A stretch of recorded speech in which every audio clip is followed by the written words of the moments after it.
প্ৰিয় শিক্ষাৰ্থীসকল, ইন্দিৰা গান্ধী ৰাষ্ট্ৰীয় মুক্ত বিশ্ববিদ্যালয়ৰ পোনপটীয়া পাঠদান অনুষ্ঠানলৈ আপোনালোক সকলোকে মই মৰমী গোস্বামীয়ে উষ্ম আদৰণি জনালোঁ। মই আপোনালোকৰ পাঠ্যক্ৰমৰ BPCC 131 গোটৰ 8 নম্বৰ গোটটোৰ পাঠদান কৰিম। এই পাঠটোৰ শিৰোনাম হৈছে বুদ্ধি। এই বুদ্ধি পাঠদানটোৰ কৰিব যাওঁতে মই সময়ৰ সীমাবদ্ধতাৰ প্ৰতি লক্ষ্য ৰাখি সমগ্ৰ গোটটোক 3টা ভাগত ভাগ কৰিছোঁ। প্ৰথম পাঠত বুদ্ধি অৰ্থ, ধাৰণা, সংজ্ঞা, কাৰক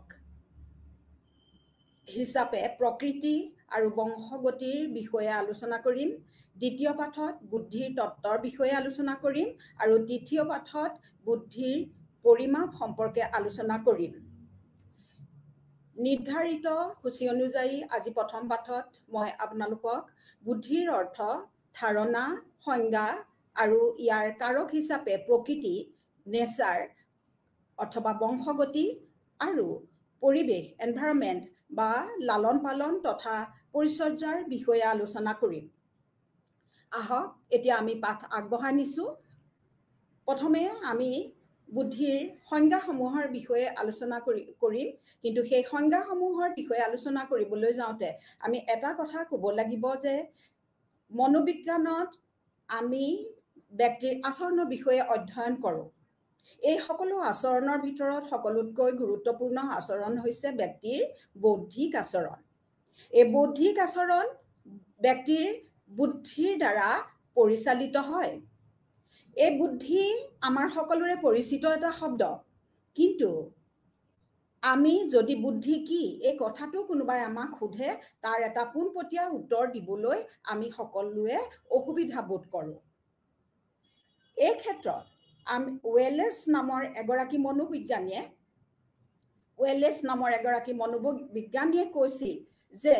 বুদ্ধি হৈছে বৈদ্যুতিক শক্তিৰ নিচিনা। আমি যেনেকৈ বৈদ্যুতিক শক্তি আমি সকলোৱে দেখিছোঁ, তাৰ দ্বাৰা পৰিচালিত কাম কাজবিলাক আমি প্ৰত্যক্ষ কৰিছোঁ, কিন্তু আমি বৈদ্যুতিক শক্তি কি সেই কথাটো আমি ক'ব নোৱাৰোঁ। ঠিক তেনেকৈ আমি বুদ্ধি আমাৰ এটা পৰিচিত শব্দ হ'লেও কিন্তু বুদ্ধিৰ সংজ্ঞা দিয়াটো আমাৰ বাবে অতি কঠিন। কাৰণ বুদ্ধি হৈছে এটা বিমূৰ্ত এটা ক্ষমতা, যাক আমি দেখিবলৈ নাপাওঁ, যাক আমি চুব বা চাব নোৱাৰোঁ। গতিকে এই বিমূৰ্ত ক্ষমতাটোক আমি সংজ্ঞাবদ্ধ কৰিবলৈ যাওঁতে যথেষ্ট অসুবিধাৰ সন্মুখীন হওঁ। এই বিমূৰ্ত ক্ষমতাটোৰ আচলতে আমি এই ক্ষমতাৰ দ্বাৰা পৰিচালিত বিভিন্ন কাম কাজসমূহৰ দ্বাৰাহে আমি উপলব্ধি কৰিব পাৰোঁ। তাৰ অৱস্থিতিটো আমাৰ আচৰণত এই বুদ্ধিৰ ক্ষমতাৰ অৱস্থিতি আমি বুদ্ধিৰ দ্বাৰা পৰিচালিত বিভিন্ন কাম কাজবিলাকৰ যোগেদিহে আমি উপলব্ধি কৰিব পাৰোঁ। উদাহৰণস্বৰূপে আমি এজন বুদ্ধিয়ক মানুহৰ কথা ক'লে, বুদ্ধিয়ক মানুহ এজনে অতি সহজে বিভিন্ন পৰিস্থিতিত খাপ খাব পাৰে, বিভিন্ন সমস্যাসমূহৰ সমাধান কৰিব পাৰে, তেওঁ সহজে বিভিন্ন বিষয় শিকিব পাৰে ইত্যাদি আচৰণসমূহ আমি প্ৰত্যক্ষ কৰোঁ আৰু সেই আচৰণসমূহ প্ৰত্যক্ষ কৰি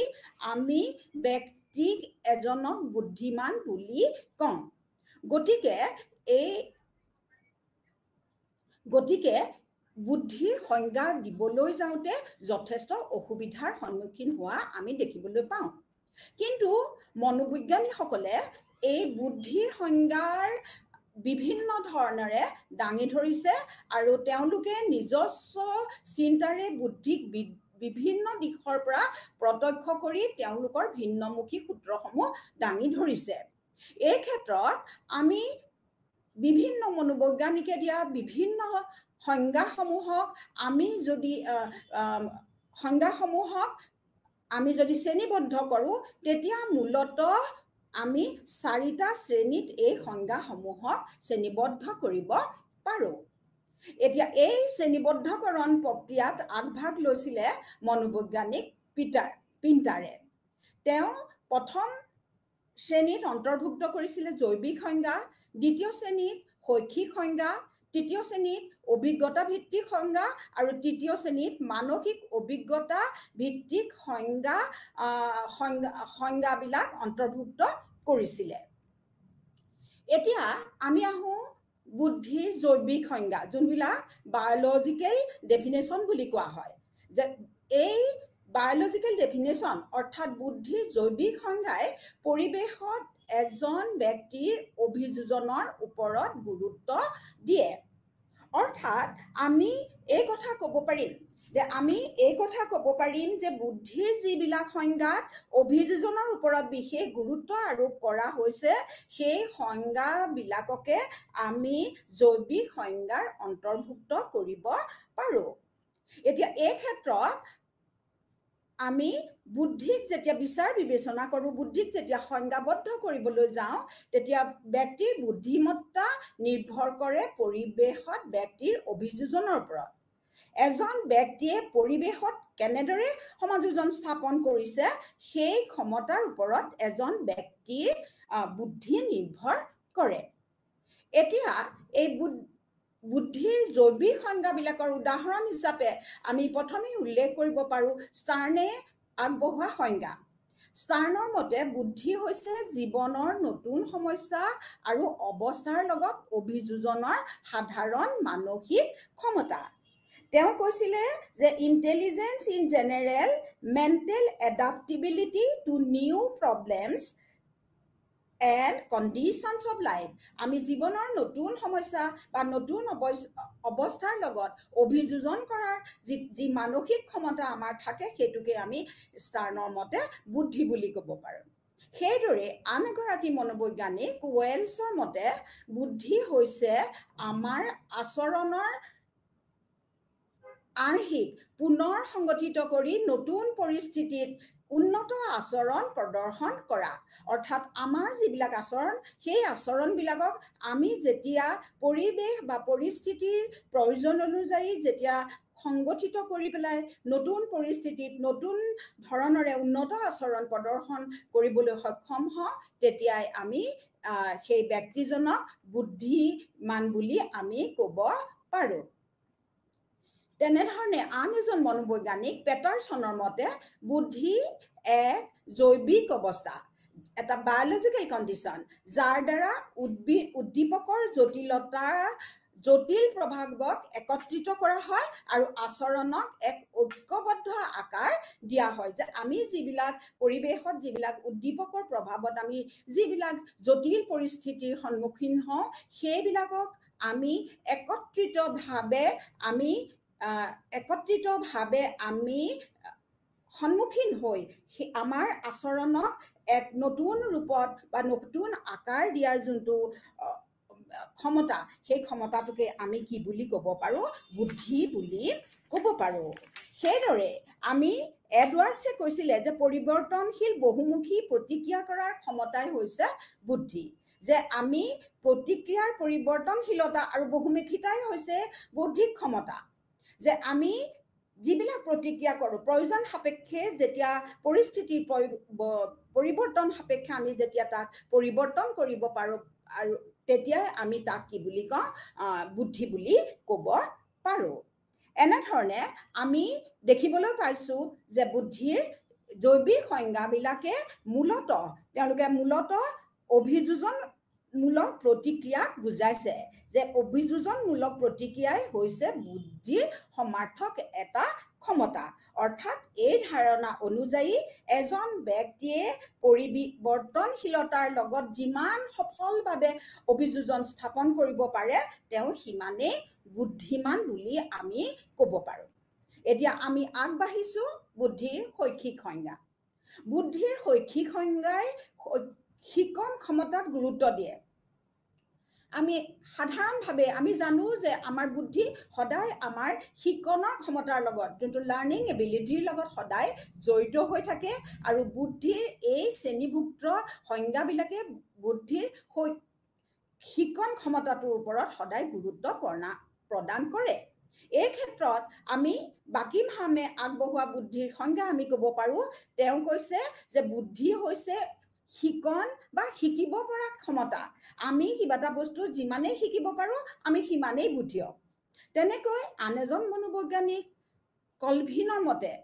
এজন ব্যক্তিৰ বুদ্ধি হৈছে নিজৰ পৰিৱেশৰ লগত খাপ খুৱাবলৈ তেওঁ কেনেদৰে শিকিছে তেওঁ শিকা কথাটোৰ ওপৰত ইয়াত গুৰুত্ব দিয়া হৈছে যে তেওঁ কেনেদৰে তেওঁ নিজৰ পৰিৱেশৰ লগত খাপ খোৱাৰ লগতে তেওঁ কেনেকৈ খাপ খাবলৈ শিকিছে সেই শিকাৰ কথাটোৰ ওপৰত ইয়াত গুৰুত্ব দিয়া হৈছে তেনেধৰণে আমি আন এজন মনোবৈজ্ঞানিক হলিংৱৰ্থৰ কথা আমি এইখিনিতে উল্লেখ কৰিব পাৰোঁ তেওঁ কৈছিল যে এজন বুদ্ধিসম্পন্ন ব্যক্তিয়ে তেওঁৰ চাহিদা অনুযায়ী শিকিব পাৰে যে তেওঁৰ যোনটো প্ৰয়োজন তেওঁ যেতিয়াই পৰিৱেশত তেওঁ শিকাৰ প্ৰয়োজনীয়তা অনুভৱ কৰে তেতিয়াই তেওঁ কোনো বিষয় বা বস্তু শিকিব পাৰে গতিকে এই ধৰণৰ বিভিন্ন শিক্ষামূলক সংজ্ঞাৰ দ্বাৰা যেতিয়া আমি বুদ্ধিক ব্যাখ্যা কৰিবলৈ যাওঁ তেতিয়া সাধাৰণতে আমি তেওঁৰ শিকন ক্ষমতাৰ ওপৰত গুৰুত্ব দিওঁ অৰ্থাৎ এজন ব্যক্তি অতি সাধাৰণভাৱে আমি যদি কওঁ এজন ব্যক্তিয়ে যিমান সহজে শিকিব পাৰে তেওঁ সিমানেই বেছি বুদ্ধিমান এইখিনি হৈছে যে আমি দুটা শ্ৰেণীৰ বিষয়ে দুটা শ্ৰেণীবদ্ধ বুদ্ধিৰ সংজ্ঞাৰ বিষয়ে আমি আলোচনা কৰিলোঁ এতিয়া আমি আগবাঢ়িছোঁ তৃতীয় শ্ৰেণীলৈ সেইটো হৈছে বুদ্ধিৰ অভিজ্ঞতা ভিত্তিক সংজ্ঞা বুদ্ধিৰ অভিজ্ঞতা ভিত্তিক সংজ্ঞাত যে ইয়াতে বুদ্ধিৰ কাম কাজৰ ওপৰত গুৰুত্ব দিছে যে আগৰ কিতাপ আমি দেখিলোঁ প্ৰথম শ্ৰেণীটোত বুদ্ধিৰ অভিযোজনৰ ওপৰত ভিত্তি কৰি ব্যক্তিৰ অভিযোজন ক্ষমতাৰ ওপৰত ভিত্তি কৰি বুদ্ধিক ব্যাখ্যা কৰিছে দ্বিতীয় শ্ৰেণীৰ সংজ্ঞাসমূহে বুদ্ধিৰ শিকন ক্ষমতাৰ ওপৰত ভিত্তি কৰি বুদ্ধিক ব্যাখ্যা কৰিছে আৰু এতিয়া আমি তৃতীয় শ্ৰেণীৰ অন্তৰ্ভুক্ত বুদ্ধিৰ সংজ্ঞাসমূহ অৰ্থাৎ অভিজ্ঞতাসমূহ ভিত্তিক সংজ্ঞাসমূহত বুদ্ধিৰ দ্বাৰা আমি যিবিলাক কাম কাজ কৰিব পাৰোঁ তাৰ ওপৰত ভিত্তি কৰি বুদ্ধিৰ সংজ্ঞা আগবঢ়োৱা হৈছে এতিয়া এই ক্ষেত্ৰত আমি এটা কথা যে ক'ব লাগিব যে থৰ্নডাইক এই ক্ষেত্ৰত অতি গুৰুত্বপূৰ্ণ মনোবৈজ্ঞানিক হিচাপে আমি নাম ল'ব লাগিব থৰ্নডাইকৰ আৰু থৰ্নডাইকৰ মতে বুদ্ধি হৈছে সত্য বা তথ্যৰ দৃষ্টিকোণৰ পৰা ভাল প্ৰতিক্ৰিয়া প্ৰদানৰ ক্ষমতা যে আমি যদি অতি সহজে কওঁ যে আদৰ্শ যে থৰ্নডাইকৰ মতে আদৰ্শ প্ৰতিক্ৰিয়া কৰাৰ ক্ষমতা হিচাপে বুদ্ধিক আমি ব্যাখ্যা কৰিব পাৰোঁ যে তথ্যভিত্তিক বা সত্যভিত্তিক এই দুটা দিশৰ ওপৰত ইয়াত গুৰুত্ব দিয়া হৈছে যে ট্ৰুথ অৰ ফেক্ট ট্ৰুথ আৰু ফেক্টৰ ওপৰত ভিত্তি কৰি লৈ পেলাই আমি যিবিলাক ভাল প্ৰতিক্ৰিয়া প্ৰদানৰ যোনটো আমাৰ ক্ষমতা সেইটোৱে হৈছে বুদ্ধি অৰ্থাৎ অতি সহজভাৱে মই আকৌ কৈ দিছোঁ যে বুদ্ধি হৈছে থৰ্নডাইকৰ মতে আদৰ্শ প্ৰতিক্ৰিয়াৰ ক্ষমতা আদৰ্শ প্ৰতিক্ৰিয়া প্ৰদান কৰাৰ ক্ষমতা সেইদৰে বুদ্ধিৰ অভিজ্ঞতা ভিত্তিক সংজ্ঞাৰ সমৰ্থনকাৰী আন এগৰাকী মনোবৈজ্ঞানিক বেলাৰ্ডৰ মতে বুদ্ধি একেধৰণৰ পৰিস্থিতিত আমি কি কৰিব পাৰোঁ পৰিস্থিতিত বিভিন্ন মানুহৰ আচৰণৰ গুণগত পাৰ্থক্য বুজাবৰ বাবে ব্যৱহাৰ কৰা হয় যে একে পৰিস্থিতিত বিভিন্ন মানুহে একেটা পৰিস্থিতিতে বিভিন্নজন মানুহে বিভিন্ন ধৰণৰ প্ৰতিক্ৰিয়া প্ৰদৰ্শন কৰে আৰু বুদ্ধিৰ দ্বাৰা আমি সেই দক্ষতা কিমান দক্ষতাৰে একেধৰণৰ একে পৰিস্থিতিতে এক বা ততোধিক ব্যক্তিয়ে কেনেধৰণে প্ৰতিক্ৰিয়া প্ৰদৰ্শন কৰিছে সেই ক্ষমতাৰ গুণগত দিশটোক বুজাবৰ কাৰণে আমি বুদ্ধিক ব্যৱহাৰ কৰিব পাৰোঁ যে বুদ্ধি একেধৰণৰ পৰিস্থিতিত বিভিন্ন মানুহৰ জ্ঞান আৰু অভ্যাস জুখিব পৰা এটা আপেক্ষিক সাধাৰণ দক্ষতা ই হৈছে এটা জেনেৰেল এবিলিটি আৰু আমি ইয়াৰ দ্বাৰা একেধৰণৰ পৰিস্থিতিত বিভিন্ন মানুহৰ আচৰণৰ গুণগত পাৰ্থক্য বুজিব পাৰোঁ সেইদৰে পিয়েৰন নামৰ মনোবৈজ্ঞানিকে কৈছিলে যে বুদ্ধি কোনো মানসিক কৌশল নহয়, যে ই হৈছে এটা প্ৰভাৱক, ই যে কৌশল নহয়, এইটো এটা হৈছে প্ৰভাৱক, নিৰ্দিষ্ট অৱস্থাৰ অধীনত এটা কাৰ্যকৰী ফলাফল বা আচৰণগত মূল্য। অৰ্থাৎ মই সহজভাৱে যদি এই সংজ্ঞাটো ব্যাখ্যা কৰিবলৈ যাওঁ তেতিয়া আমি ক'ব পাৰোঁ যে বুদ্ধি কোনো এটা মানসিক কৌশল নহয়, নিৰ্দিষ্ট চৰ্ত সাপেক্ষে আচৰণৰ যি মূল্য আমি নিৰ্ধাৰণ কৰোঁ, বিভিন্ন ব্যক্তিয়ে প্ৰদৰ্শন কৰা আচৰণবিলাকৰ আমি যি মূল্য নিৰ্ধাৰণ কৰোঁ, সেই দক্ষতা বা ক্ষমতাকে আমি বুদ্ধি বুলি ক'ব পাৰোঁ। এতিয়া আমি ইতিমধ্যে তিনিটা শ্ৰেণীৰ অন্তৰ্ভুক্ত বুদ্ধিৰ সংজ্ঞাসমূহৰ বিষয়ে আমি আলোচনা কৰিলোঁ। এতিয়া আমি একেবাৰে শেষৰ বুদ্ধিৰ মানসিক ক্ষমতা ভিত্তিক সংজ্ঞাসমূহৰ বিষয়ে আলোচনা কৰিম। যে বুদ্ধিৰ এই মানসিক ক্ষমতা ভিত্তিক সংজ্ঞাসমূহে কি কৰিছে যে বুদ্ধিমত্তাক প্ৰত্যক্ষভাৱে আমি আগৰ তিনিটা শ্ৰেণীত আমি দেখিছোঁ যে বুদ্ধিয়ে কৰা কামৰ ভিত্তিত বুদ্ধিক ব্যাখ্যা কৰা হৈছে, কিন্তু বুদ্ধিৰ মানসিক ক্ষমতা ভিত্তিক সংজ্ঞাবিলাকে যোনটো ফেকাল্টি ডেফিনেশ্যন বুলি কোৱা হয়, সেই ফেকাল্টি ডেফিনেশ্যনত কি কৰা হৈছে, বুদ্ধিক জৈৱিক আৰু শিক্ষামূলক সংজ্ঞাসমূহক দৰে পৰোক্ষভাৱে ব্যাখ্যা কৰা নাই, ইয়াত বুদ্ধিক প্ৰত্যক্ষভাৱে ব্যাখ্যা কৰিছে। অৰ্থাৎ বুদ্ধিৰে কৰিব পৰা কামবিলাকৰ ভিত্তিত বৌদ্ধিক ক্ষমতাক ব্যাখ্যা কৰিছে। এতিয়া কিন্তু কি কৰা হৈছে যে এই ক্ষেত্ৰত আমি বুদ্ধিৰ লগত বিশেষভাৱে জড়িত বিনেৰ কথা আমি উল্লেখ কৰিব পাৰোঁ। বিনেৰ ভাষাত যদি আমি কওঁ, বুদ্ধি হৈছে বোধগম্যতাৰ পূৰ্ণতা, ই হৈছে এটা উদ্ভাৱনশীলতা, এটা নিৰ্দিষ্ট কামত একাগ্ৰভাৱে লগা আৰু সমালোচনাত্মক বিচাৰ বুদ্ধিৰ ক্ষমতা। যে আমি যদি বুদ্ধিক এই দিশৰ পৰা চাওঁ যে বুদ্ধি হৈছে বোধগম্যতাৰ এটা সম্পূৰ্ণ, আমি যিটো আমাৰ জ্ঞান বা বোধৰ এটা সম্পূৰ্ণতা, ইয়াৰ লগত আৱিষ্কাৰৰ বা উদ্ভাৱনশীলতা অৰ্থাৎ আৱিষ্কাৰৰ ক্ষমতা ইয়াৰ লগত জড়িত হৈ থাকে। একাগ্ৰতাভাৱে কোনো এটা কামত একাগ্ৰভাৱে লগাৰ যোনটো ক্ষমতা, সেই ক্ষমতা ইয়াৰ লগত জড়িত হৈ থাকে। আৰু আমাৰ যোনটো সমালোচনামূলক বা বিশ্লেষণাত্মক বিচাৰ বুদ্ধিৰ ক্ষমতাও এই বৌদ্ধিক ক্ষমতাৰ লগত জড়িত হৈ থাকে। ইয়াৰ লগতে আন এজন বুদ্ধিৰ লগত জড়িত আন এজন মনোবৈজ্ঞানিক, তেওঁ হৈছে টেৰমান। টেৰমানৰ মতে এজন ব্যক্তিয়ে যিমানেই বিমূৰ্ত চিন্তা কৰিবলৈ পাৰে বা তেওঁ কৰিবলৈ সক্ষম, সেই অনুপাতে তেওঁ বুদ্ধিমান হয়। গতিকে আমি ক'ব পাৰোঁ যে বুদ্ধি তেওঁ বিমূৰ্ত চিন্তন ক্ষমতাৰ সমানুপাতিক। যে তেওঁৰ কিমান বুদ্ধিয়ক হ'ব, সেই এজন ব্যক্তিৰ বুদ্ধি কিমান বুদ্ধিয়ক সেইটো নিৰ্ভৰ কৰে তেওঁ কিমান বিমূৰ্ত চিন্তা কৰিবলৈ সক্ষম। গতিকে এই চাৰিটা দিশৰ পৰা বুদ্ধিৰ সংজ্ঞাবিলাক আমি বিশ্লেষণ কৰি আমি বুদ্ধিৰ বিষয়ে আমি এটা সাধাৰণ ধাৰণা লাভ কৰিব পাৰিছোঁ। কিন্তু এই চাৰিটা দিশৰ পৰা আমি বুদ্ধিক বিচাৰ কৰি আমি দেখিছোঁ বুদ্ধিৰ কিন্তু আমি কোনো এটা বা বুদ্ধি সম্পৰ্কে আমি কোনো একক সিদ্ধান্ত আমি ল'ব নোৱাৰোঁ। যে আমি বিভিন্ন দিশৰ পৰা বুদ্ধিক চাইছোঁ, বিভিন্ন মনোবৈজ্ঞানিকে বিভিন্ন দিশৰ পৰা বুদ্ধিক বিচাৰ বিবেচনা কৰিছে আৰু সেই অনুযায়ী তেওঁলোকে বুদ্ধিক ব্যাখ্যা কৰিছে। কিন্তু আমি যদি বুদ্ধিৰ গ্ৰহণযোগ্য সংজ্ঞা এটাৰ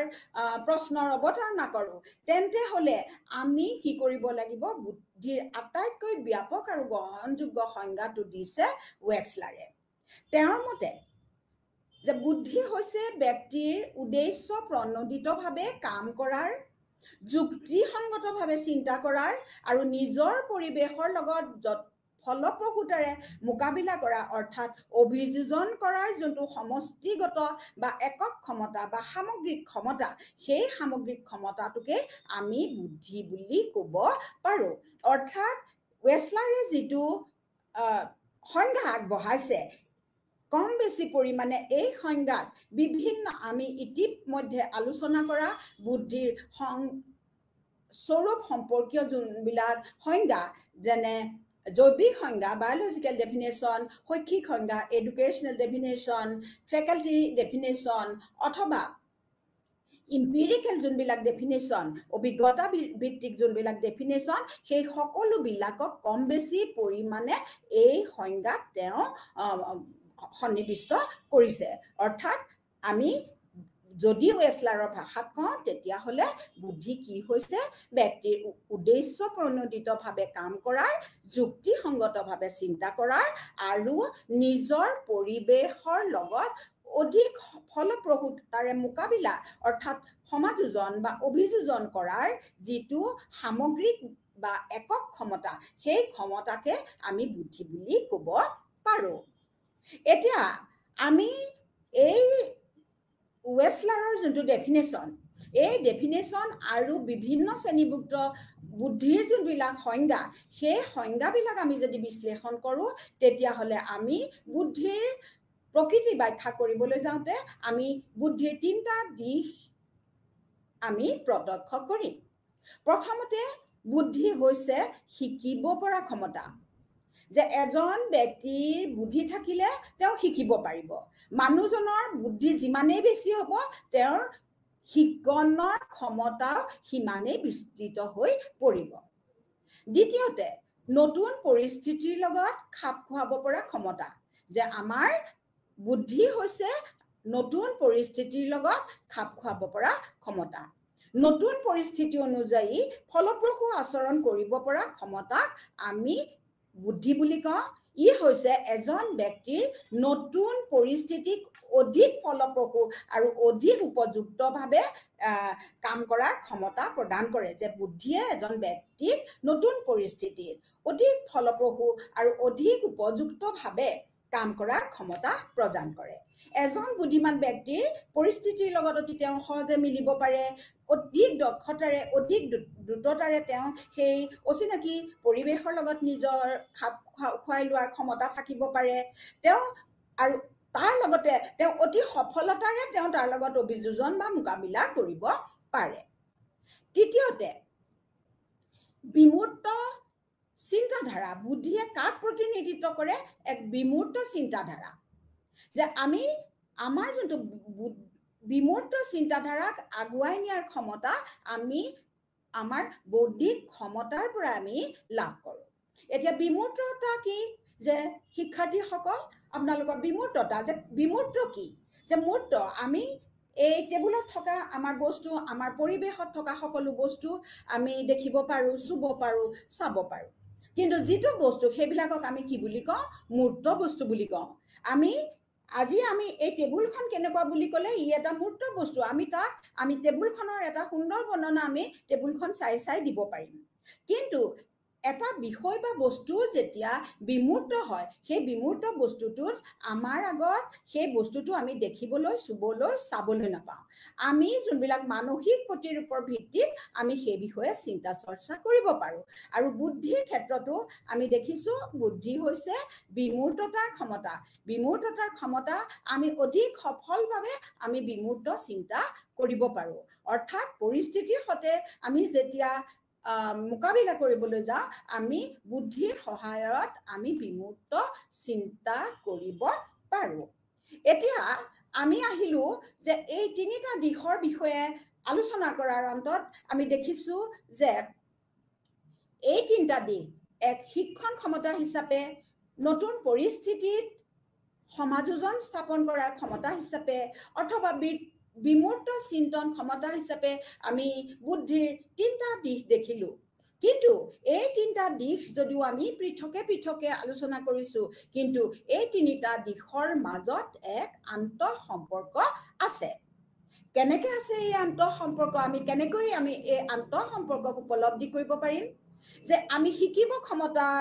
শিকিব পৰা ক্ষমতাই নতুন পৰিস্থিতিত উপযুক্ত আৰু ফলপ্ৰসূ আচৰণ কৰাৰ বা অভিযোজন ক্ষমতা বৃদ্ধি কৰে। আমাৰ যদি বুদ্ধি থাকে, আমি যদি শিকিব পাৰোঁ, শিকন ক্ষমতা থাকে তেতিয়াহে আমি নতুন পৰিস্থিতিত অভিযোজন স্থাপন কৰিব পাৰিম যে আমি আচৰণৰ কেনেধৰণে পৰিৱৰ্তন কৰিম বা কোনটো উপযুক্ত আচৰণ কোনটো হ'ব কেনেধৰণে আমি ফলপ্ৰসূ আচৰণ কৰিব পাৰিম এই সকলোখিনি নিৰ্ধাৰণ কৰিব আমাৰ শিকন ক্ষমতাই অৰ্থাৎ আমি এটা কথা জানিলো যে শিকন ক্ষমতা জড়িত হৈ আছে ব্যক্তিৰ অভিযোজন ক্ষমতাৰ ওপৰত অৰ্থাৎ শিকন ক্ষমতাই ব্যক্তিৰ অভিযোজন ক্ষমতাক বৃদ্ধি কৰে সেইদৰে শিকন ক্ষমতাই পৰিৱৰ্তিত বা নতুন পৰিস্থিতিৰ সৈতে সমন্বয় সাধন কৰি অভিযোজনৰ যোনটো ভেটি আমাৰ যোনটো অভিযোজনৰ ভেটি সেই অভিযোজনৰ ভেটিটো প্ৰদান কৰে সেনেদৰে আমি সেইদৰে বা আমি দেখিম যে নতুন পৰিস্থিতিৰ লগত যোনজন ব্যক্তি খাপ খাব পাৰে তেওঁ শিকিবও পাৰে তেওঁ অধিক দ্ৰুততাৰে শিকিব পাৰে অৰ্থাৎ নতুন পৰিস্থিতিৰ লগত খাপ খাব পৰা ক্ষমতা আৰু শিকিব পৰা ক্ষমতা হিচাপে বুদ্ধিৰ সংজ্ঞাই প্ৰকৃততে একেটা প্ৰক্ৰিয়াৰে দুটা দিশক প্ৰতিনিধিত্ব কৰে কেনেকৈ কৰে মই আকৌ পুনৰাই কৈছো যে শিকন ক্ষমতা বেছি হলে অভিযোজন স্থাপন সহজ হয় আৰু অভিযোজন কৰাৰ যদি আমাৰ ক্ষমতা থাকে তেতিয়া আমি অতি সহজে শিকিব পাৰো সেইদৰে এতিয়া আমি তৃতীয় দিশটোলৈ আগবাঢ়িছো সেইটো হৈছে বিমূৰ্ততাৰ সৈতে বাকি দুটা দিশ যোনটো অভিযোজনৰ ক্ষমতা আৰু শিকন ক্ষমতাৰ কি সম্পৰ্ক যে সাধাৰণতে কি কৰা হৈছে যে আমি কেতিয়া বিমূৰ্ত চিন্তা কৰিব পাৰো যে বিমূৰ্ততাৰ ক্ষমতা সদায় হৈছে শিকন ক্ষমতাৰ ফল বা ফলশ্ৰুতি আমি যিমানেই শিকিম এটা শিশুৱে প্ৰথমে বিমূৰ্ত চিন্তা কৰিব নোৱাৰে যে তেওঁক যদি আমি আপেল এটা বিষয়ে বা কল এটা বিষয়ে আমি শিকাব লগা হয় তেতিয়া তেওঁক আমি বস্তুটো দেখুৱাই দিব লগা হয় কিন্তু শিক্ষাৰ ফলত ব্যক্তিয়ে বা শিশুটিয়ে ক্ৰমান্বয়ে বিমূৰ্ত চিন্তা কৰিবলৈ সক্ষম হয় অৰ্থাৎ বিমূৰ্ততাৰ সৈতে মোকাবিলা কৰাৰ ক্ষমতা এজন ব্যক্তিয়ে তেওঁৰ বিকাশ আৰু শিক্ষণৰ ফলশ্ৰুতি হিচাপে লাভ কৰে অৰ্থাৎ শিকন সদায় যে আমাৰ বিমূৰ্ততা জড়িত হৈ আছে শিকনৰ লগত আৰু সেইদৰে আন এটা দিশৰ পৰা যদি আমি চাওঁ তেতিয়া আমি দেখিম যে বিমূৰ্ত চিন্তাৰ বাবে ক্ষমতা বা প্ৰতীক ব্যৱহাৰ কৰাৰ ক্ষমতা উচ্চ পৰ্যায়ৰ শিকনৰ বাবে প্ৰয়োজন হয় অৰ্থাৎ আমি শিকিবৰ কাৰণে আমি এটা বিষয় বা বস্তু শিকিবৰ কাৰণে আমাক বিমূৰ্ত চিন্তাৰ প্ৰয়োজন হয় গতিকে এই তিনিটা দিশৰ যি আন্তঃ সম্পৰ্কৰ বিষয়ে আমি আলোচনা কৰিলো এই আলোচনাৰ অন্তত আমি এটা সিদ্ধান্তলৈ আহিব পাৰিলো যে বুদ্ধিৰ এই তিনিটা দিশে বুদ্ধিৰ তিনিটা ক্ষেত্ৰক প্ৰতিনিধিত্ব কৰিলেও বুদ্ধিৰ দ্বাৰা পৰিচালিত তিনিটা ক্ষেত্ৰক পৰিচালিত কৰিলেও এই তিনিটা দিশৰ মাজত এক আন্তঃ সম্পৰ্ক আছে সিহঁত পৰস্পৰ পৰিপূৰক যে প্ৰত্যেকটোক সহায় কৰে গতিকে শিক্ষাৰ্থীসকল ইমান সময় আমি বুদ্ধিৰ সংজ্ঞা সম্পৰ্কে আলোচনা কৰিলো আৰু এই সংজ্ঞাবিলাকৰ ভিত্তিত আমি বুদ্ধি সম্পৰ্কে এক সামগ্ৰিক ধাৰণা দাঙি ধৰিবলৈ যত্ন কৰিলো এতিয়া আমি আহো বুদ্ধিৰ বৈশিষ্ট্য আমি যদি বুদ্ধিৰ ধাৰণা শুদ্ধ ৰূপত লাভ কৰিব লগা হয় তেতিয়াহ'লে আমি বুদ্ধিৰ বৈশিষ্ট্যসমূহৰ লগত পৰিচিত হ'ব লাগিব এতিয়া আমি ওপৰৰ সংজ্ঞাসমূহ আলোচনা কৰি লৈ পেলাই আমি বুদ্ধিৰ কাৰ্যকলাপৰ বিষয়ে আমি জানিলো বা বুদ্ধিৰ নিজস্ব কিছুমান বৈশিষ্ট্যৰ বিষয়ে আমি জানিব পাৰিছো এতিয়া আমি যদি বুদ্ধিৰ বৈশিষ্ট্যবিলাকৰ বিষয়ে আমি আলোচনা কৰিব লগা হয় তেতিয়াহ'লে আমি ক'বই লাগিব যে বিশেষজ্ঞসকলে দিয়া বুদ্ধি বিভিন্ন সংজ্ঞাসমূহ বিশ্লেষণ কৰি লৈ পেলাই আমি এই বৈশিষ্ট্যসমূহ যদি ব্যাখ্যা কৰোঁ তেতিয়া হ'ব প্ৰথমতে আমি এটা কথা ক'ব লাগিব যে বুদ্ধি হৈছে ব্যক্তিৰ এক জন্মগত বা বংশগত স্বাভাৱিক ক্ষমতা যে বুদ্ধি এক জন্মগত উত্তৰাধিকাৰী সূত্ৰে লাভ কৰা এক স্বাভাৱিক ক্ষমতা যে আমি বুদ্ধি যে আমি বিভিন্ন মানসিক বৈশিষ্ট্য আমি জীৱন পৰিক্ৰমাৰ বিভিন্ন সময়ত আমি আয়ত্ত কৰোঁ কিন্তু বুদ্ধি হৈছে এনে এটা ক্ষমতা যি ক্ষমতা আমি জন্মগতভাৱে উত্তৰাধিকাৰী সূত্ৰে অথবা বংশগতভাৱে স্বাভাৱিক এক ক্ষমতা হিচাপে আমি লাভ কৰোঁ দ্বিতীয়তে যদিও এই বুদ্ধি আমি উত্তৰাধিকাৰী সূত্ৰে লাভ কৰোঁ ইয়াক আমি এক উত্তৰাধিকাৰী ক্ষমতা বুলি আমি ক'ব পাৰোঁ কিন্তু বুদ্ধি পৰিৱেশৰ কাৰকৰ দ্বাৰা প্ৰভাৱিত হয় যে আমি যদিও জন্মসূত্ৰে লাভ কৰিছোঁ কিন্তু তেওঁৰ কি হয় যে পৰিৱেশৰ কাৰকসমূহৰ পৰা বিভিন্ন কাৰকসমূহৰ দ্বাৰা বুদ্ধি প্ৰভাৱিত হয় যেতিয়া পৰিৱেশটো মানে যেতিয়া পৰিৱেশটো দুৰ্বল হয় যদি আসোঁৱাহপূৰ্ণ হয় তেতিয়া পৰিৱেশে বুদ্ধিৰ স্বাভাৱিক বিকাশত সদায় বাধাৰ সৃষ্টি কৰে এতিয়া তৃতীয় বৈশিষ্ট্য যদি আমি ক'বলৈ যাওঁ তেতিয়াহ'লে আমি দেখিম যে বুদ্ধি তুলনামূলকভাৱে স্থায়ী যে আপোনালোকে মন কৰিব যে বুদ্ধি তুলনামূলক বা আপেক্ষিকভাৱে স্থায়ী যে বুদ্ধি স্থায়ী যে আজি মই কিবা এটা কাম অতি দক্ষতাৰে বা কোনোবা এটা বিশেষ পৰিস্থিতিত মই অভিযোজন স্থাপন কৰিব পাৰিলোঁ কোনোবা এটা বিষয় মই অতি দক্ষতাৰে শিকিব পাৰিলোঁ বুলিয়ে মই এজন ব্যক্তিক মই বুদ্ধিমান বুলি মই দাবী কৰিব নোৱাৰোঁ যে বুদ্ধিৰ যোনটো ক্ষমতা সেই ক্ষমতা তুলনামূলকভাৱে স্থায়ী বা আপেক্ষিকভাৱে ই স্থায়ী যে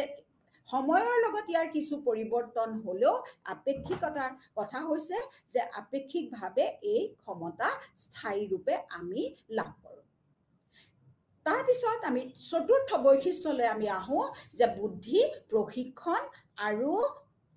অৰ্জিত অভিজ্ঞতাৰ দ্বাৰা প্ৰভাৱিত নহয় যে এজন ব্যক্তিৰ বুদ্ধি আমি তেওঁ যোনটো প্ৰশিক্ষণ দি পেলাই আমি সাধাৰণতে কওঁ বুদ্ধিৰ প্ৰশিক্ষণ দিয়াৰ কথা কওঁ বিভিন্ন ধৰণৰ ক্ষেত্ৰত বুদ্ধি বঢ়াবৰ কাৰণে আমি বিভিন্ন ব্যৱস্থা গ্ৰহণ কৰি প্ৰশিক্ষণ গ্ৰহণ কৰোঁ কিন্তু প্ৰকৃতপক্ষে মনোবিজ্ঞানৰ দৃষ্টিভংগীত আমি যদি ব্যাখ্যা কৰোঁ বুদ্ধি প্ৰশিক্ষণ বা অৰ্জিত কোনো অভিজ্ঞতাৰ দ্বাৰা ই প্ৰভাৱিত নহয় এই প্ৰশিক্ষণ আৰু অভিজ্ঞতাৰ পৰা স্বাধীন ই এক জন্মগত বৈশিষ্ট্য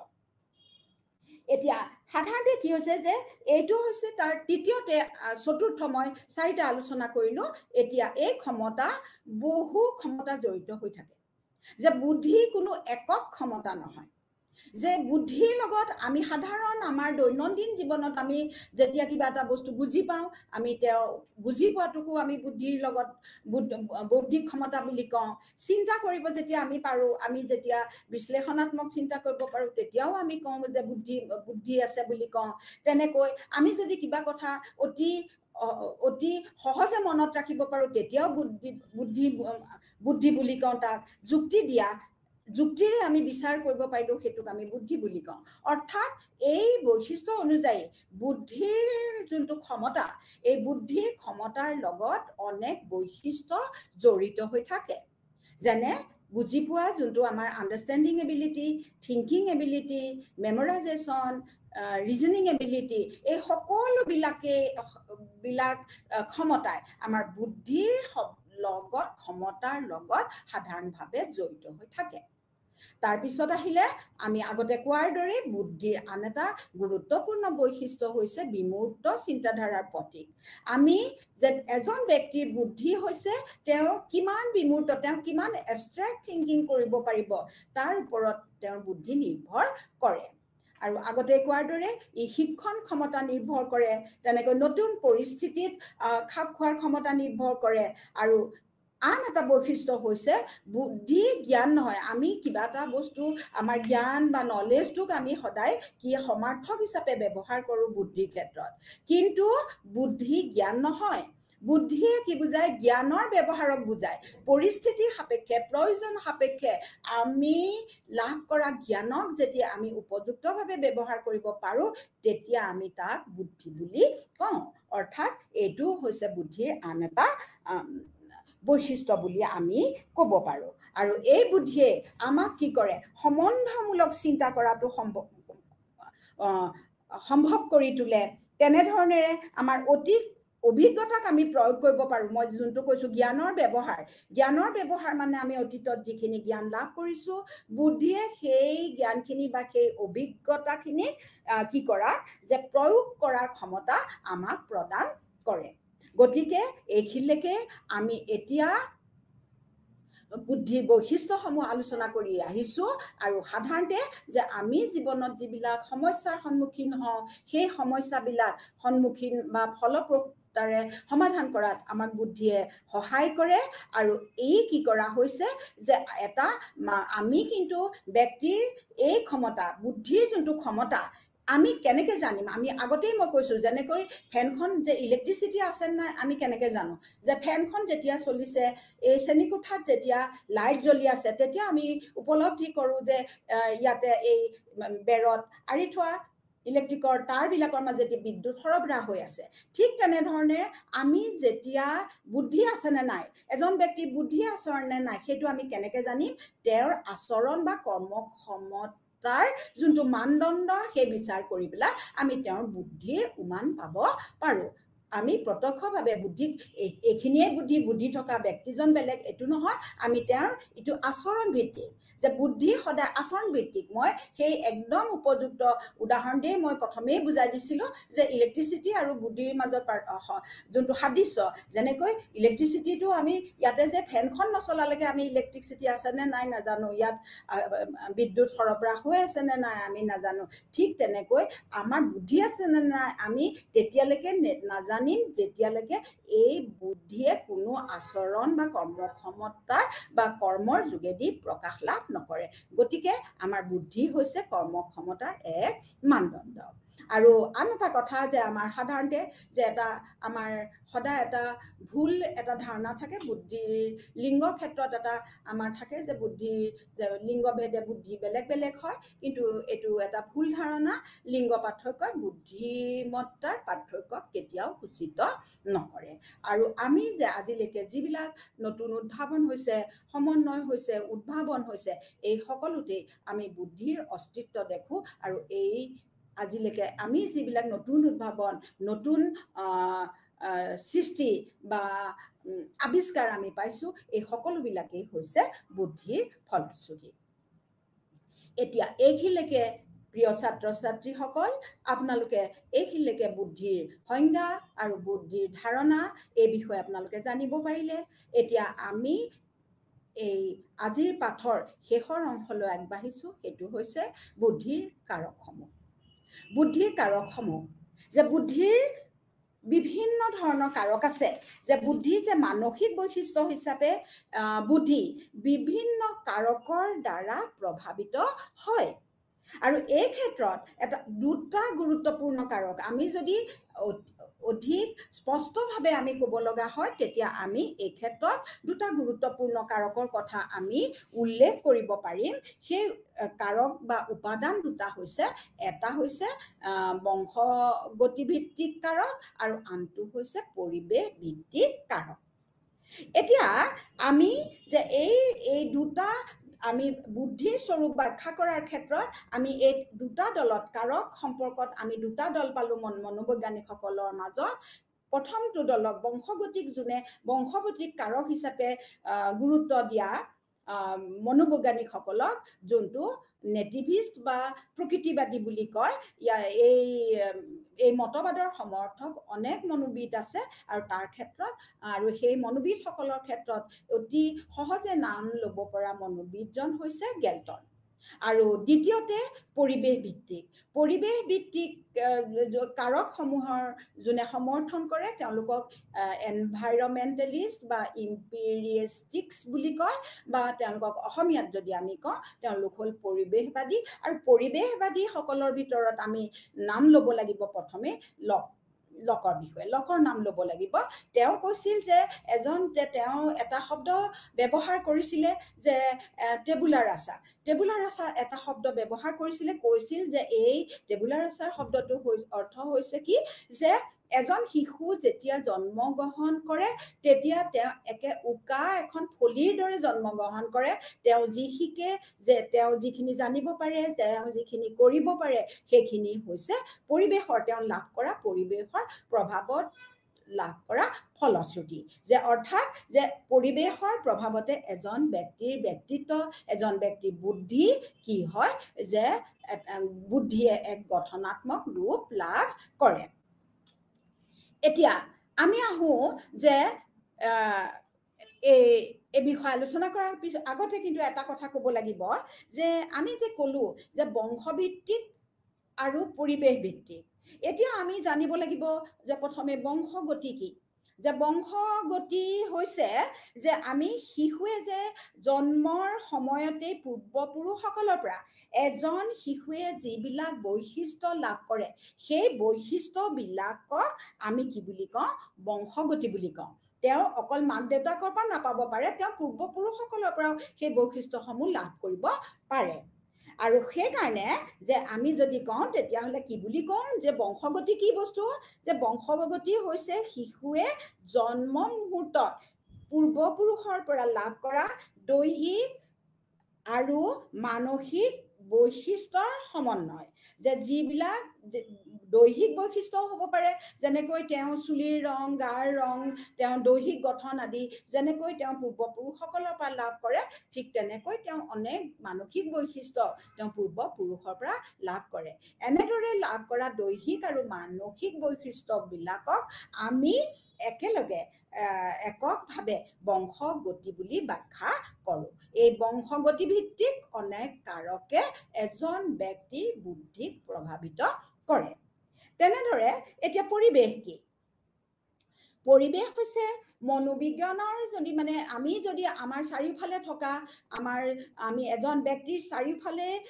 পৰিবেষ্টিত হৈ থকা পৰিস্থিতিকে আমি সাধাৰণতে কি বুলি কওঁ পৰিৱেশ বুলি কওঁ কিন্তু মনোবিজ্ঞানৰ সংবাদখানত পৰিৱেশ কি যে জন্মৰ পৰা মৃত্যু পৰ্যন্ত এজন ব্যক্তিক উত্তেজিত কৰা সকলো উদ্দীপকৰ সমষ্টিয়েই হৈছে পৰিৱেশ যে আমি সাধাৰণভাৱে আমি মোৰ আজি পৰিৱেশ কি বুলি মোৰ চাৰিওফালে যোনটো সাৰাউণ্ডিংছ আছে সেইটোৱে মোৰ পৰিৱেশ বুলি ক'ম কিন্তু যদি মনোবৈজ্ঞানিক সংবাদখান অনুসৰি যদি আমি পৰিৱেশক ব্যাখ্যা কৰোঁ তেতিয়া পৰিৱেশ কি যে এজন ব্যক্তিক জন্মৰ মুহূৰ্তৰ পৰা মৃত্যু পৰ্যন্ত তেওঁক উত্তেজিত কৰা পৰিৱেশৰ সকলো উত্তেজিত কৰিব পৰা সকলো উদ্দীপকৰ সমষ্টিকে আমি পৰিৱেশ বুলি ক'ব পাৰোঁ এতিয়া আমি আহোঁ প্ৰথমে আলোচনা কৰোঁ যে বুদ্ধিৰ কাৰক হিচাপে বংশগতিয়ে কেনেদৰে প্ৰভাৱিত কৰে যে আমি দেখিবলৈ পাম যে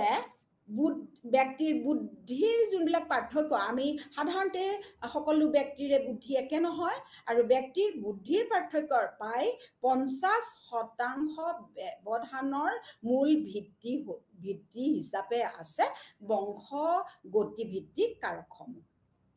যে সাধাৰণতে যে তেওঁ এই ক্ষেত্ৰত আমি নাম ল'ব লাগিব বিশেষকৈ নাম ল'ব লাগিব গেলটন আৰু কাৰ্ল পিয়েৰছনৰ তেওঁলোকে ফেমিলি হিষ্ট্ৰী সম্পৰ্কে আলোচনা কৰিছিলে আৰু আলোচনা কৰি অধ্যয়ন কৰি প্ৰমাণ কৰিছিলে যে মানুহৰ দৈহিক আৰু মানসিক বৈশিষ্ট্যৰ উভয়েই বংশানুক্ৰমে সঞ্চাৰিত হয় আৰু অনুৰূপভাৱে এই ক্ষেত্ৰত আমি আন এজন মনোবৈজ্ঞানিকৰ নাম ল'ব লাগিব তেওঁ হৈছে গডাৰ্ড তেওঁ কালিকক ফেমিলি হিষ্ট্ৰী তেওঁ কুলপঞ্জী দ্বিমুখী কুলপঞ্জী অনুশীলন কৰি প্ৰমাণ কৰিছিলে যে ব্যক্তিৰ বুদ্ধি বংশগতিৰ দ্বাৰা প্ৰভাৱিত হয় এনেধৰণৰে আমি দেখোঁ আন এজন মনোবৈজ্ঞানিকৰ নাম ল'ব লাগিব যে তেওঁ হৈছে নিউমেন তেওঁ কি কৰিছিলে যে তেওঁ সমকোষী যোন শিশু কি কয় একেটা কোষৰ পৰা জন্ম হয় অৰ্থাৎ সেইবিলাকক সমকোষী শিশু বুলি কয় ইংৰাজীত আইডেণ্টিকেল টুইন বুলি কয় যমজ যোনবিলাক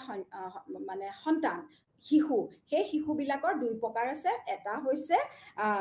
এটা কি বুলি কোৱা হয় সমকোষী ফেটাৰনেল আৰু আনটো কি বুলি কোৱা হয় আইডেন্টিকেল টুইন বুলি কোৱা হয় সমকোষী হৈছে একেটা কোষৰ পৰা দুজন যেতিয়া শিশুৰ জন্ম হয় আৰু সেই তেওঁলোকৰ মতে যে যদি দুজন শিশুক যমজ একে আইডেন্টিকেল টুইনক যদি দুটা বেলেগ পৰিৱেশত ডাঙৰ কৰা হয় সেই বিষয়ে তেওঁ অধ্যয়ন কৰি দেখিছিলে যে তেওঁলোকৰ পৃথক পৃথক পৰিৱেশত ডাঙৰ হোৱা স্বত্তেও তেওঁলোকৰ কি হয় তেওঁলোকৰ বুদ্ধাংশৰ তেওঁ এটা সমতা দেখিবলৈ পাইছিলে এতিয়া এই ক্ষেত্ৰত আৰু এটা বিষয় আমি ক'ব লাগিব যে এনেধৰণে অনেক মনোবিজ্ঞানত অনেক অধ্যয়ন বা গৱেষণা চলিছিলে যে বংশগতি ভিত্তিক কাৰকসমূহ নিৰ্ণয়ৰ কাৰণে যে বুদ্ধি বংশগতিৰ দ্বাৰা নিৰ্ধাৰণ হয় নে নহয় সেই কথাটো নিশ্চিতকৰণ কৰিবৰ কাৰণে এতিয়া মই দুই এটা উদাহৰণ দাঙি ধৰিলোঁ যদিও অনেক অধ্যয়ন এই বিষয়ে কি কৰা হৈছিলে সম্পাদন কৰা হৈছিলে শিক্ষাৰ্থীসকল তোমালোকে নিজৰ আগ্ৰহ অনুযায়ী তোমালোকে পাঠ্যপুথিত এই বিষয়ে জানিব পাৰিবা এতিয়া আন এটা দিশ হৈছে বংশগতিৰ লগত জড়িত যোনটো আমাৰ মগজুৰ গঠন আৰু কাৰ্যক্ষমতা আমি জানো যে আমাৰ মগজুৰ গঠন আৰু কাৰ্যক্ষমতা আমাৰ বুদ্ধিমত্তাৰ স্তৰটো নিৰ্ণয় কৰে যে আমাৰ মগজুৰ গঠন কেনেকুৱা যে এই যে বিভিন্ন ধৰণৰ গৱেষণাৰ তথ্যই এইটো নিৰ্দিষ্ট কৰিছে যে আমাৰ বুদ্ধিমত্তা আমাৰ হৈছে বংশগতিৰ উপজাত এটি বাই প্ৰডাক্ট অফ আৱাৰ হেৰিডিটি আৰু সেই ক্ষেত্ৰত যে এতিয়া মই তোমালোকক কোৱাৰ ধৰণে আপোনালোকক কোৱাৰ দৰে মনোবৈজ্ঞানিকসকলে যিবিলাক অধ্যয়ন কৰিছে যে যোনবিলাক পৰিয়ালৰ যোনটো ফেমিলি হিষ্ট্ৰী অধ্যয়ন যোনটো পৰিয়াল অধ্যয়ন হৈছে যমজ অধ্যয়ন কৰিছিলে যোনটো এইটো টুইনবিলাক যোনটো আইডেন্টিকেল টুইন বা ফেটাৰনেল টুইনৰ বিষয়ে আলোচনা কৰিছিলে বা দত্তক লোৱা যোনটো আমাৰ তুলি লোৱা অধ্যয়ন কৰি যে কিছুমান ব্যক্তিয়ে শিশু দত্তক লয় অৰ্থাৎ তুলি লয় সেই তেওঁলোকৰ বুদ্ধিমত্তাৰ তুলনা কৰিছিলে কৰি লৈ পেলাই তেওঁলোকে এটা কথাই নিশ্চিত কৰিছিলে যে এজন ব্যক্তিৰ বুদ্ধিমত্তা তেওঁ বংশগতিৰ উপজাত যে it is the byproduct of the intelligence of an individual is the byproduct of his heredity আৰু এইখিনি যে আমাৰ যে এই ক্ষেত্ৰত দুটা কথা কোৱা হয় এটা হৈছে লালন পালন বা পৰিচৰ্যা যোনটো নাৰ্চাৰ বুলি কয় পৰিৱেশৰ কাৰকবিলাকত আৰু আনটোক আমি এতিয়া যিখিনি আলোচনা কৰিছোঁ সেইখিনি হৈছে প্ৰকৃতি নেচাৰ যোনখিনি বংশগতিমূলক কাৰক আছে এই কাৰকসমূহৰ এই দুই প্ৰকাৰৰ কাৰকৰ ভিতৰত মনোবৈজ্ঞানিকসকলে এটা সিদ্ধান্তত আহিছে অনেক মনোবৈজ্ঞানিকে সিদ্ধান্তত আহি কৈছে যে আমাৰ প্ৰকৃতিয়েহে আমাৰ বুদ্ধিৰ মাত্ৰা নিৰ্ধাৰণত এক বিশিষ্ট ভূমিকা গ্ৰহণ কৰে আৰু সেইকাৰণে আমি দেখিছিলোঁ যে তেওঁলোকে কোৱা মই আগতে উল্লেখ কৰাৰ দৰে একে পৰিৱেশত বাস কৰা যে একেটা দত্তক যোনটো মানে তুলি লোৱা ল'ৰা ছোৱালী থাকে তেওঁলোকে যে অধ্যয়ন কৰিছিলে কিছু সংখ্যক মনোবৈজ্ঞানিকে তেওঁলোকে দেখিছিলে যে তেওঁলোকৰ বায়'লজিকেল পেৰেণ্টছ তেওঁলোকৰ যে বায়'লজিকেল পেৰেণ্টছ মানে তেওঁলোকৰ আচল পিতৃ মাতৃতকৈ আৰু দত্তক লোৱা যে যোনে তুলি তালি ডাঙৰ দীঘল কৰিছে তেওঁলোকৰ আৰু সেই দত্তক শিশুৰ বৌদ্ধিক ক্ষমতাৰ তুলনা কৰি দেখিছিলে যে তেওঁলোকৰ শিশুবিলাকৰ জৈৱিক পিতৃ মাতৃৰ লগত তেওঁলোকৰ অধিক সাদৃশ্য থাকে যে তেওঁলোকৰ অধিক শক্তিশালী সম্পৰ্ক থাকে বেছি সম্পৰ্ক থাকে কাৰ যে দত্তক লোৱা শিশুৰ বুদ্ধিমত্তা দত্তক পিতৃকৈ যোনে তেওঁলোকে ডাঙৰ কৰিছে তেওঁলোকৰ জৈৱিক পিতৃ মাতৃৰ লগত অধিক ভাৱে সম্পৰ্কিত হৈ থাকে ইয়াৰ উপৰিও আমি আমাৰ যোনবিলাক বংশগতিমূলক কাৰকৰ ক্ষেত্ৰত বা এইটো জন্মলব্ধ কাৰকৰ ক্ষেত্ৰত আমি আৰু ক'ব পাৰোঁ যে মাতৃৰ বয়সেও বুদ্ধিৰ ওপৰত প্ৰভাৱ পেলায় যে কম বয়সৰ মাতৃ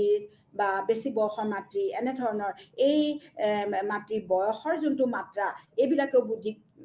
ওপৰত প্ৰভাৱ পেলায় সেইদৰে প্ৰসৱৰ পূৰ্বে যোনবিলাক ক্ষতিকাৰক পদাৰ্থৰ সংস্পৰ্শলৈ আহে বা প্ৰসৱ বা মাতৃগৰাকী গৰ্ভকালীন অৱস্থাত তেওঁৰ যোনবিলাক অপুষ্টি আদি দিশবিলাকেও কি কৰে যে বুদ্ধিমত্তাক প্ৰভাৱিত কৰে আৰু এই ক্ষেত্ৰত দেখা যায় যে বুদ্ধিমান শিশুৱে যে এটা কথা দেখিবলৈ যায় যে কেনেকৈ হয় যে যদি আমি এটা কথা কওঁ যে পৰিৱেশে বিশেষ প্ৰভাৱ পেলায় তেতিয়া এটা যুক্তি আগবঢ়াইছে যে যোনবিলাক বংশগতিবাদী মনোবৈজ্ঞানিক তেওঁলোকে কৈছে যে যোনবিলাক শিশুৱে জন্মগতভাৱে অধিক বৌদ্ধিক ক্ষমতাৰ অধিকাৰী হৈ আহে তেওঁলোকে উদ্দীপক পৰিৱেশত অধিক যোগ্যতাৰে সমাযোজন স্থাপন কৰিব পাৰে আৰু গতিকে তেওঁলোকৰ বুদ্ধিৰ মাত্ৰা অধিক বৃদ্ধি হয় এতিয়া আমি আহোঁ পৰিৱেশৰ বুদ্ধিৰ পৰিৱেশ ভিত্তিক কাৰকসমূহৰ বিষয়ে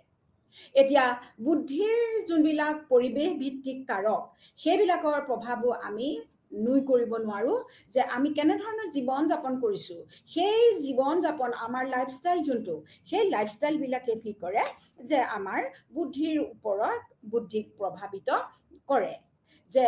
সাধাৰণতে এজন শিশুৱে হয়তো জন্মতে অধিক বৌদ্ধিক ক্ষমতাৰ বা বংশগতভাৱে অধিক বৌদ্ধিক ক্ষমতাৰ অধিকাৰী হৈ পেলাই জন্মগ্ৰহণ কৰিব পাৰে কিন্তু সেই শিশুটো যদি এটা বঞ্চিত এটা ডিপ্ৰাইভড এনভাইৰনমেণ্টত ডাঙৰ দীঘল হয় যে এটা বঞ্চিত পৰিৱেশত যদি ডাঙৰ দীঘল হয় য'ত তেওঁ পুষ্টিৰ সন্মুখীন হয় য'ত শিক্ষাৰ অভাৱ আছে তেন্তে তেওঁ হয়তো তেওঁৰ যোনটো বুদ্ধাংক বা বুদ্ধিৰ মান আন শিশুৰ তেওঁৰ যোনটো জন্মলব্ধ ক্ষমতাৰ তুলনাত ই কম হ'ব যে এই দিশবিলাকে যে আমি তেওঁৰ যদিও জন্মগতভাৱে তেওঁ সেই ক্ষমতাবিলাকৰ অধিকাৰী হৈ আহিছে এই বঞ্চিত পৰিৱেশে তেওঁৰ বুদ্ধিৰ বিকাশক প্ৰভাৱিত কৰিব পাৰে আৰু সাধাৰণতে কি কৰা হৈছে যে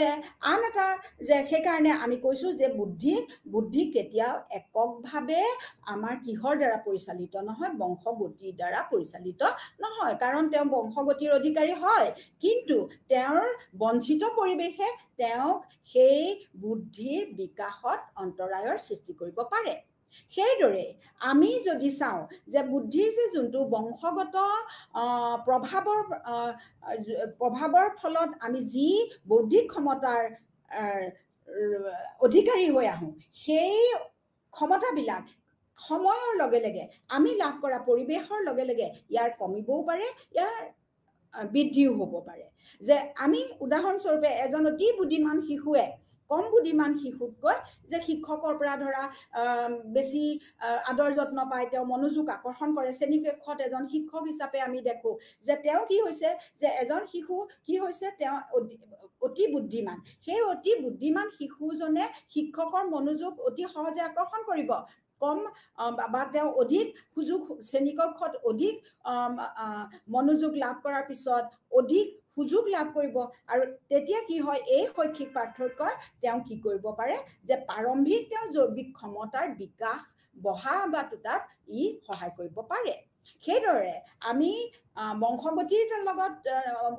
বংশগতিৰ প্ৰভাৱ সম্পৰ্কে বুদ্ধিৰ ক্ষেত্ৰত আমি যেতিয়া আলোচনা কৰিব গৈছিলোঁ তেতিয়া আমি দেখিছিলোঁ যে পৰিয়ালৰ অধ্যয়ন কৰিছিল যোনটো ফেমিলি হিষ্ট্ৰী অধ্যয়ন কৰা হৈছিলে তেনেধৰণে যমজ টুইন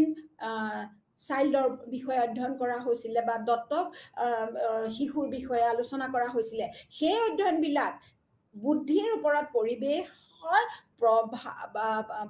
ভিত্তিক কাৰকসমূহৰ প্ৰভাৱ সম্পৰ্কে নিশ্চিতকৰণৰ ক্ষেত্ৰতো অনেক মনোবৈজ্ঞানিকে ব্যৱহাৰ কৰিছিলে এই বুদ্ধিৰ পৰিৱেশ ভিত্তিক যোনবিলাক মানে কাৰক সেইবিলাক আলোচনা কৰিবলৈ যাওঁতে কিছু সংখ্যক গৱেষকে কি কৰিছিলে যে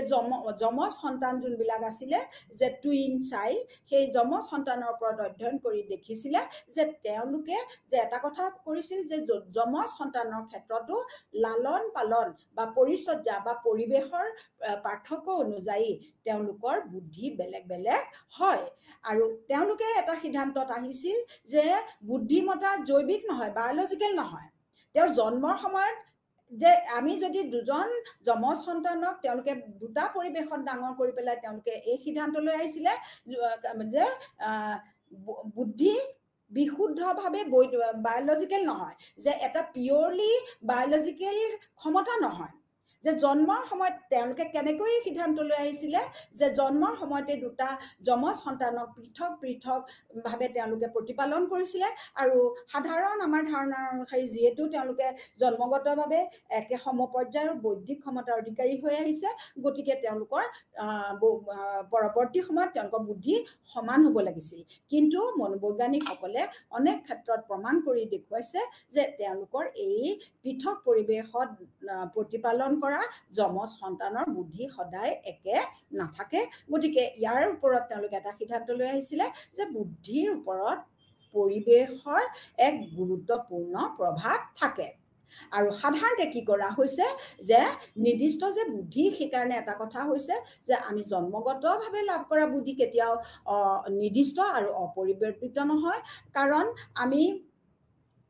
যে সাধাৰণতে আমি একেটা ঘৰতে যদি ডাঙৰ দীঘল হৈছে দুটা শিশু সেই ক্ষেত্ৰতো আমি কিছুমান